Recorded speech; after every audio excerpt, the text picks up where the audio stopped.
অসমলৈ অহা চুপাৰীত মাৰাত্মক পদাৰ্থ কেন্দ্ৰীয় পৰীক্ষাগাৰৰ ৰিপৰ্টত ভয়াৱহ তথ্য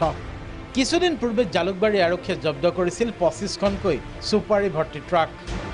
ডিআৰআইৰ অনুসন্ধানত পোহৰলৈ আহিছিল প্ৰয়োজনীয় নথি অবিহনেই ম্যানমাৰৰ পৰা অসমলৈ অবৈধভাৱে সৰবৰাহ হয় চুপাৰী পৰৱৰ্তী সময়ত উচ্চ ন্যায়ালয়ে চুপাৰী কাণ্ডৰ দায়িত্ব দিয়ে শুল্ক বিভাগক মন কৰিবলগীয়া যে চুপাৰীৰ 15টাকৈ নমুনা পৰীক্ষণ কৰা হৈছিল ৰাজ্যিক পৰীক্ষাগাৰত পৰীক্ষাগাৰে দিয়া ৰিপৰ্ট অনুসৰি 9টা নমুনা খোৱাৰ উপযোগী হোৱাৰ বিপৰীতে 6টা নমুনা খোৱাৰ অনুপযুক্ত কিন্তু শেহতীয়াকৈ ডিআৰআইয়ে কেন্দ্ৰীয় পৰীক্ষাগাৰত এই চুপাৰীসমূহৰ পৰীক্ষা কৰাৰ অন্তত পোহৰলৈ আহিছে অধিক বিস্ফোৰক তথ্য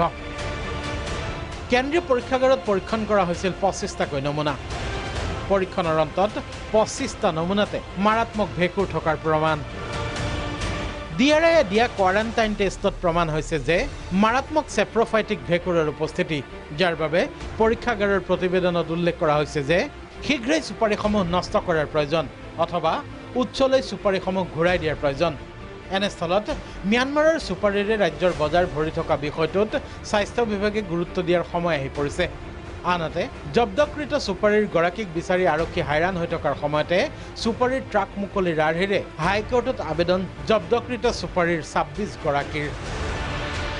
ভিডিঅ' জাৰ্নেলিষ্ট হিমাংশুৰ সৈতে নীলকমল কলিতাৰ ৰিপৰ্ট প্ৰাগ নিউজ